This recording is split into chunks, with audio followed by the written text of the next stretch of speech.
Hello everybody and welcome back. And our party have made it into this strange room. Right, I've described it before, but I'll give you a recap. It's 80 feet by 140 feet. It has 9 birch trees around the edge, a long rectangular pool and a fountain which splashes into the pool. And there seems to be some sort of cyclical thing going on where the pool feeds the fountain and it in turn goes back into the pool. It is open to the air and the grass is short and cropped and filled with wild flowers. It is an utterly anomalous place to the rest of this area, especially considering that double doors here and here have that evil demonic presence on the front. And it was also very well sealed up. We couldn't get into it through this door. We happened to find the one secret door here. Right, I was quite happy to not find this fountain. It won't play that much of a part in the game. Let us ponder as to why it might be here. Well, we know that the figures on the doors are incredibly old. So it might be that this place was once good and it was taken over by some demonic cult. It would have to be probably 200 years ago. And they sealed off this place. Maybe they wanted to destroy it, but they couldn't. Now everything about this suggests it's magic because it doesn't seem to have aged. It seems to be as though this entire garden was tended to maybe just, well, a few days ago. It looks as though it's caught in time. Remember, there is also a statue in a glade somewhere on the hill with the same figure, which is old and crumbling. So clearly the cult is very old. So perhaps, yes, the cult defaced the door with figurines, but that doesn't mean they built this building. They may have taken it over. This might have belonged to the original owners. Well, whatever it is, it's a truly bizarre place, and it's a very welcome respite from not just this area, which is falling apart, decayed and filled with enemies, but just from the hill in general. Everything about this place says magic, and we have come across some magic berries before, which did healing, and also we have water skins that we need to fill up. So I'm going to roll some dice, and if somebody rolls a 1 or a 2, they don't fill the water skins or drink any water. If they roll a 3 or a 4, they drink from the long pool, and if they throw a 5 or a 6, they drink from the fountain.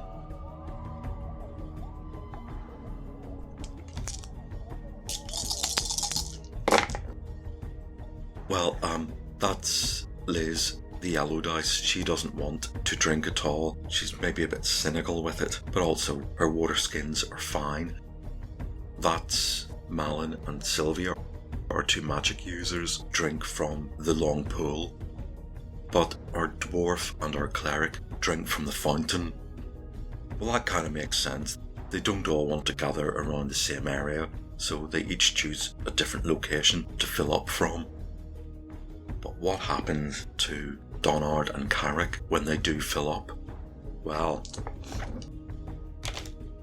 this is interesting. Now previously, because I didn't go into this room, I didn't read off this chart because, well, it would have been considered spoilers, but since here we are, I'll keep this chart off screen, but I will roll a 1d8 for Donard.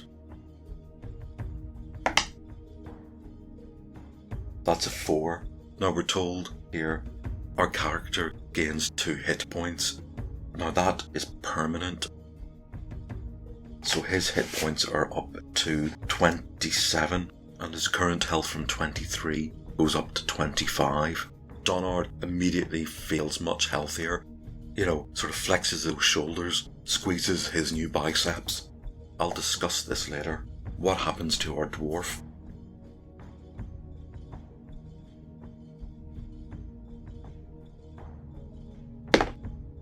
And the same happens to Carrick. And he feels invigorated.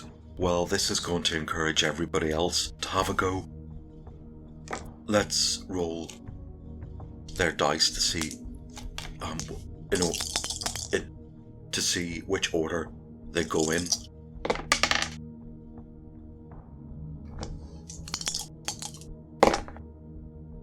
That was Sylvia first, then in second place Liz, and then third is Malin. If that was a bit too fast for you, they originally both rolled a 1, so they're in second and third place. What happens to Sylvia? She feels she could do with some extra health. She actually gets +2 to her strength and +2 to her constitution. Wow. And that is again permanent.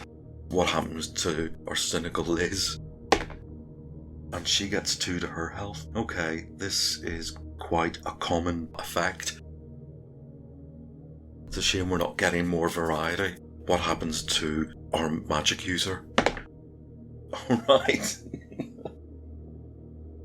And he subtracts 1 from all abilities. That's the worst. He loses a total of 6 ability scores. So while everybody else benefited, our poor magic user hasn't. Now what can I say about this? These effects are described as permanent. And if you were playing just this game, just Horror on Hill, and you've rolled up your characters to play this, and then when you finish and you close the book, you put your characters away, this fountain could be a lot of fun. But because these stats are permanent, and I'm hoping to take these characters further, this changes things quite a lot. The +2 hit points is the most mild of the beneficial effects, and that roll of 1 was the worst of the negative effects. There are more beneficial than negative, so he was very unlucky. But Sylvia's +2 to strength and con is, well, incredible. So I'm going to make these stats not permanent. Whenever we finish the next level below, whenever we clear out the dungeons and essentially finish this module, these effects will wear off. They're going to be timed.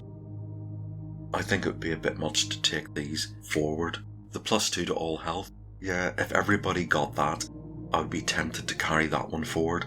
It's beneficial. Is it game breaking? Probably not.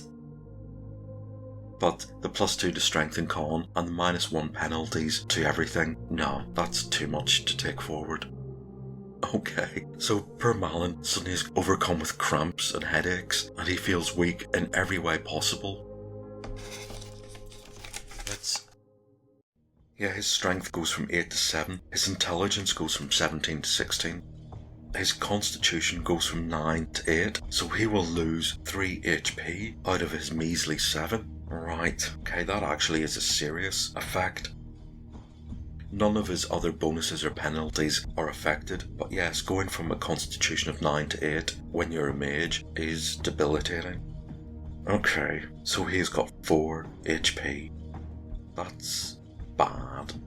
Right, what about Sylvia's +2 bonuses? Well, her strength goes from 10 to 12, that's no bonus, and her constitution goes from 13 to 15, that's no bonus.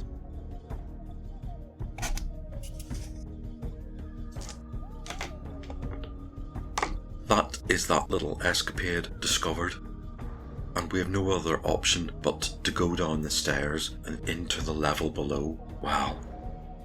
So let's do that in a minute. Right, and here we are in dungeon level 1. And look at the size of this thing, and this is level 1. And we have come down the stairs here. And we're immediately faced with a left-right junction. The other thing is, this place is dark. A lot of it will be dark tunnels. I think the rooms will be lit, but the corridors won't. And that's because we're dealing with people, enemies with infravision. Now we can light a lantern. We've got plenty of oil. And we can either see a T-junction here, or a corridor with a door here. And going on the principle that it's better to not get lost in a maze, it's better to stick to single passages, we're going to go with this corridor. Now the other thing, I shall read you a brief description of this dungeon level. it isn't very long. For a start, we're given a rather short wandering monster table of 3 different creatures: bugbears, goblins and hobgoblins. And we're told that this is the stronghold. We're also told, and I like this bit, any monster encountered automatically attacks the party, fighting until either the PCs are defeated, all monsters are dead, or the monsters fail a morale check. In the latter case, any surviving creatures flee towards room 66 to alert the Goblin King. Right, okay, now I like that. We will not be rolling reaction rolls and wondering what to do with friendly enemies. That makes life a lot easier. So now we have a door to listen to here. And Liz listens, but she doesn't hear anything. So we try the door. I'm going to say there's a 50% chance that it's stuck.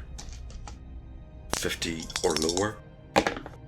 And it is. So our dwarf has to give it a shoulder bash, which he succeeds, and we burst into this room and it's empty. It's called a sitting room. Okay, so there's a fireplace towards here, the end, with a smelly looking kettle with some greenish black stew. There's some chairs and tables. Maybe there's a magazine rack with Goblinoid Monthly on it. And as we pick through this place, has anything come in to look for us? And it hasn't, so we have another door to listen at here. We hear nothing.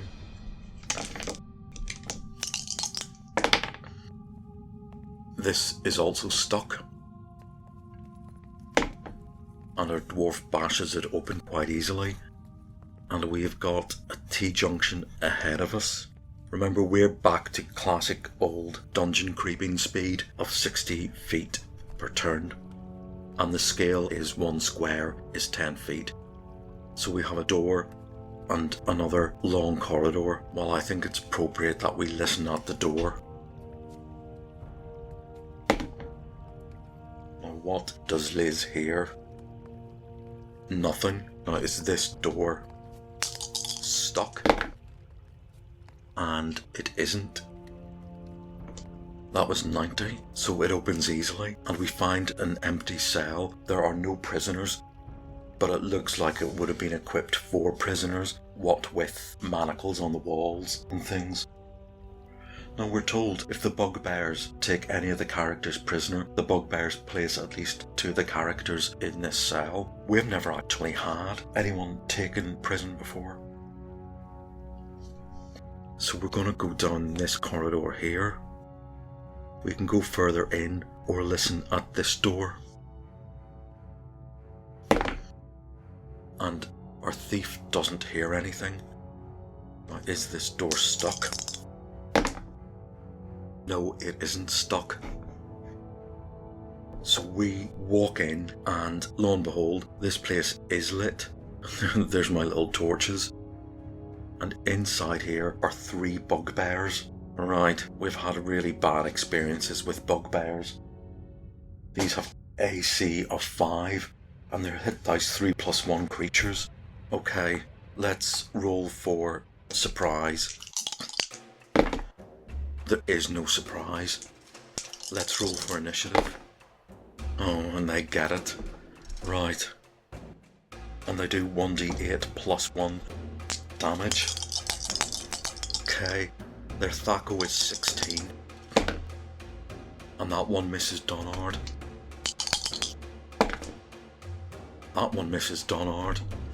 And one on our little dwarf misses. No, that's good. They were quite bad misses. Very pleased about that. Right, it's our go. We have archery, and I'm going to give a -2 Thaco penalty for the fact that our front liners are obstructing. So, but there is still +1 short range. No, forget about the +1 short range. That would be factored into the -2 Thaco. In essence, it's a -3 Thaco. Liz misses. Why did I do this? Sylvia misses badly. Malin, he's killed an ogre with a throwing dagger. He does pick them up again. And he hits AC 6. What a shame they have AC 5. Right. Donard. Misses. Carrick hits and does 11 damage. Cleans out one of them. Round 2. And we get initiative. So yes, quick reloading on the bows. And a quick recovery from that sword of Carrick's. Right. Liz. Yes, natural hit plus max damage. 2 max dice. Love it. That's 8 damage. One is from 15 down to 7. Sylvia. No, she's still a useful member of the party. Malin. Misses. Right. Donard. One on him. Oh god. Yep, his kneecaps aren't in a good state. He keeps hitting them instead of the enemies. And Carrick turns onto another one. And misses. Right. They're round. There's 2 of them left. One on Donard.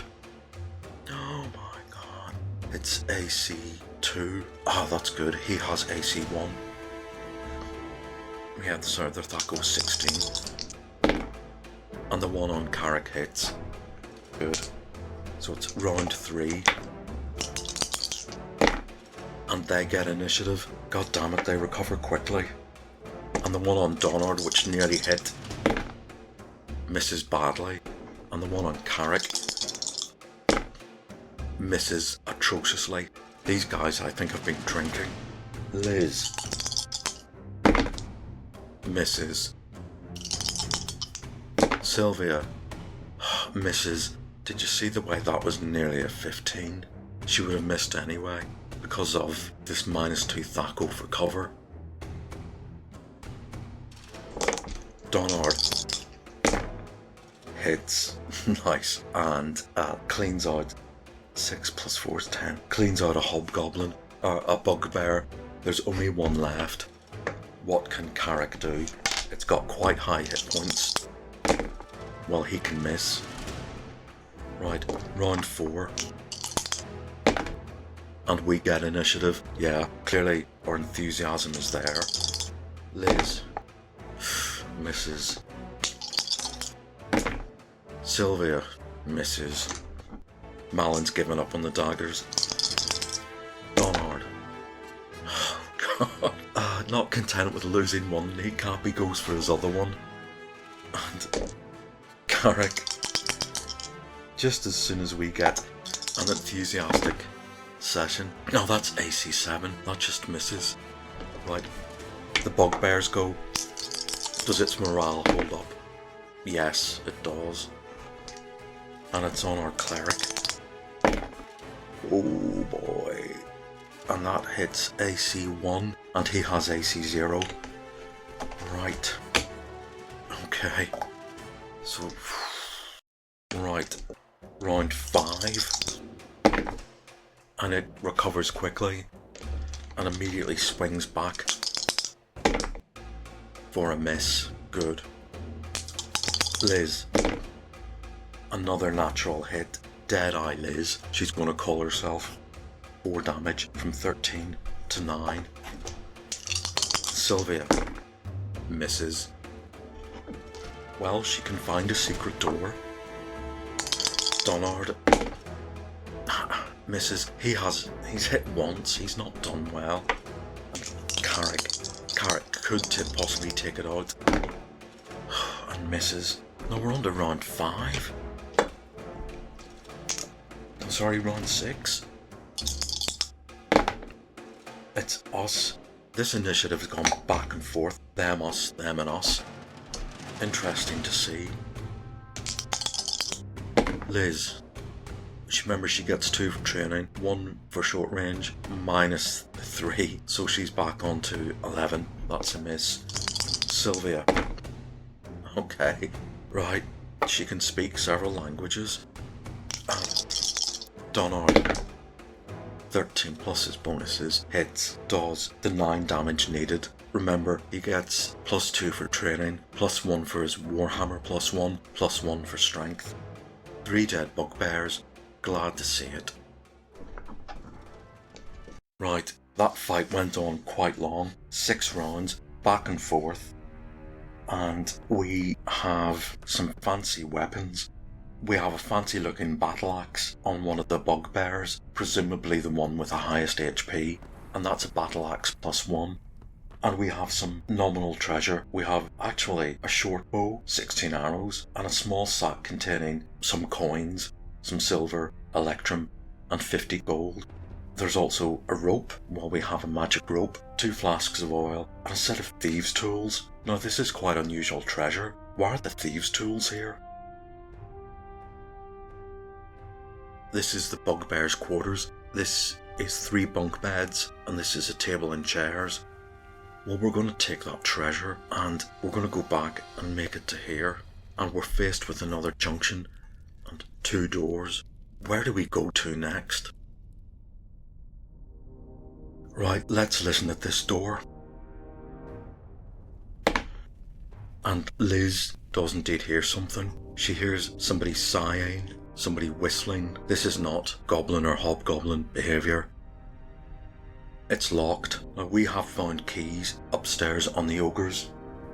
Despite the fact the book actually doesn't give us any indication that this door is locked or which keys open it, I'm going to say that those ogre keys open this prison cell, and inside we find a human. Here's a brief description. We have found a hapless thief, somebody who was caught on the outskirts of Guido's fort 3 weeks earlier.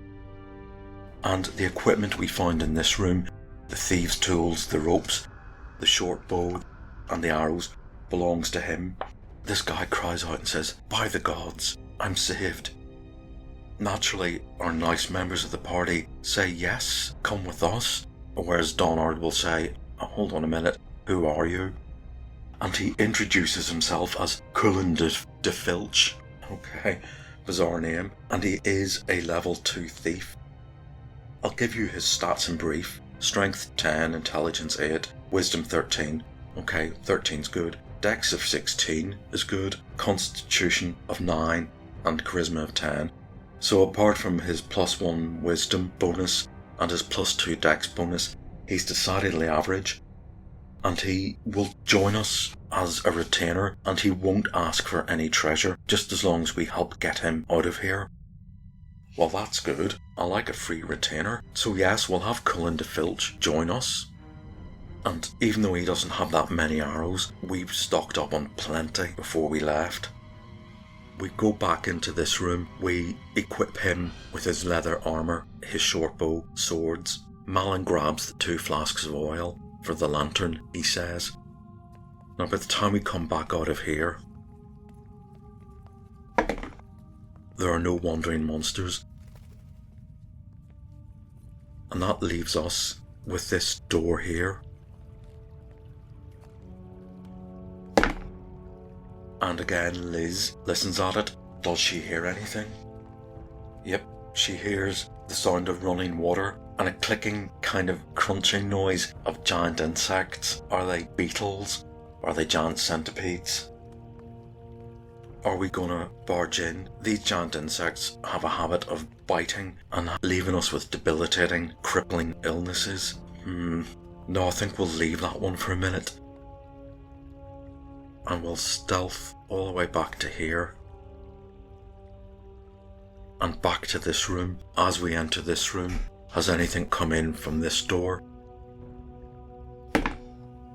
Yes, it did. It's wandering monster time. Don't you love it? And, oh, it's bugbears. 1 to 3 of them. one of them. Right, okay. Well, it clearly has come in here for its portion of the rancid stew. Or maybe it wants to go and play cards with its friends there. But lo and behold, who has surprise? It surprises us. Right, we're told everything will attack on sight. So it rushes forward onto our cleric and misses. Right. Initiative, round 1. And it gets another swing. Okay, and that does hit and does 4 damage. Donard's down to 21. Right, now we have 3 archers. And they all take a -3, +1 for short range is cancelled, and a -2 for cover. And Liz hits and does 4 damage. And this has 16 HP, so it's down to 12. Sylvia, who is a nice, kind person, misses with 2 ones. And let's see what Cullen can do. Yeah.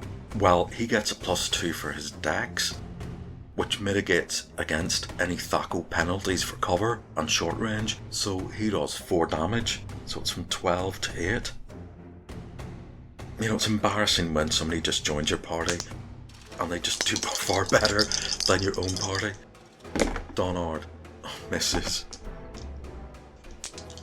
And Carrick. Okay, he manages to stick the point of his sword into a chair. Okay, round 2. And we get initiative. Right. Liz. Yes, cool, good hit. And 3 damage, it's from 8 to 5. Sylvia. Misses. Cullen. Right, okay. You did well the first time, son, but I think you're getting ahead of yourself. In fact, did you hit Donard in the back of the head? 50 or less? Oh, and he did. So, yeah, because that was a 1. So Donard is down to 18 HP. And our cleric, oh, Christ almighty, he seems to be more interested in taking himself apart. Carrick. Right, that's 13 plus all his bonuses, 17. Yes, he hits. Good damage. Cleans out this bugbear. Okay, that fight is over. Cullen goes up to Donard and quietly and quickly pulls that arrow out of his shoulder. Right, okay. I think Donard is going to use a staff of healing on himself. He's at 18, down from a max of 27. Okay, that's good, that's 5 points, he's up to 23. Right, okay, well, our thief shrugs at the fact he shot one of our own party, but he does say, at least I hit something. And, well, he did. This friendly fire and cover, another new rule that I've kind of implemented. It has interesting results. We have to make it to the end of this corridor, and we're back at the stairs, and we have to go further in. Now, we haven't been at this dungeon very long, and we've covered this much. And look what there is to go through. Okay, I think I might leave this session here, and I shall see you all again next time.